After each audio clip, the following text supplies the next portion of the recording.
Tomorrow marks 50 days since Nancy Guthrie's abduction. The 84-year-old mother of Today Show host Savannah Guthrie taken from her Tucson home on February 1st with no sign since.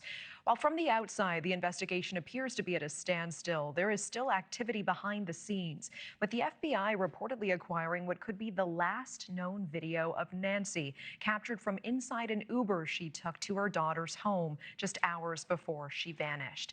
The surveillance footage from Nancy's doorbell camera remains key evidence in the case, but investigators are hoping for more video, not just from the night of the disappearance. NewsNation's Brian Enton confirming that the FBI is focused on two dates in particular, January 11th and the 24th.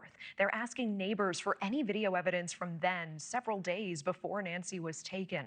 For more, we are joined by renowned criminal defense attorney Mark Geragos. And of course, you'll remember he has represented some major figures in court, including Sean Diddy Combs, the Menendez brothers, Michael Jackson, Hunter Biden, Mike Tyson, Colin Kaepernick, the list goes on. Mark, always good to have you on. Appreciate you being here. And let's start with this new footage from the Uber. This was hours before Nancy was taken. Do you believe investigators are looking, what do you think they're looking for in this video that could help them find Nancy? Or is this just exhausting every single lead at this point, nearly 50 days in?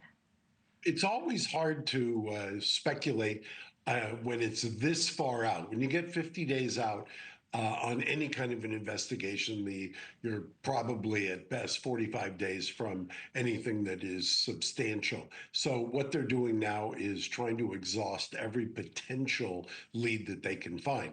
I'm not sure that I agree with the setup here when we say this may be the last video of her. I suspect that there is, or they have, some kind of geofencing or video at some point, either before she entered the house or as she's entering the house or as she's exiting that evening. I think what they've done here, if I had to guess, is they have located some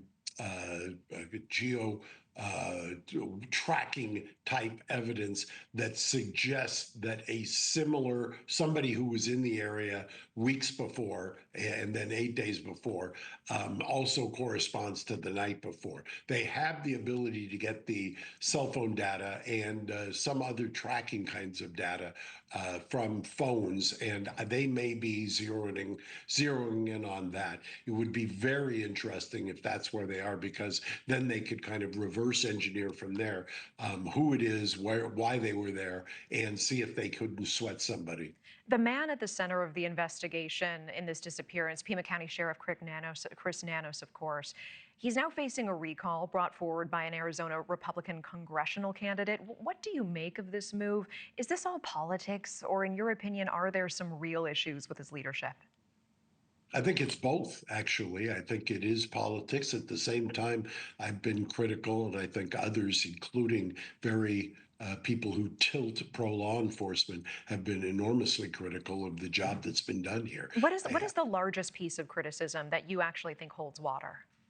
I think that initially the failure to really kind of keep the crime scene in such a way pristine, if you will, is one of the great kind of bonehead moves, if you will, in this whole case, because that is where you had the greatest ability to gather and collect evidence that could eventually be used. And once you trample over that, and once you don't preserve that in some kind of a pristine condition, using the word twice, but it's hard to undo, and it just provides all kinds of mischief, if you will, later on.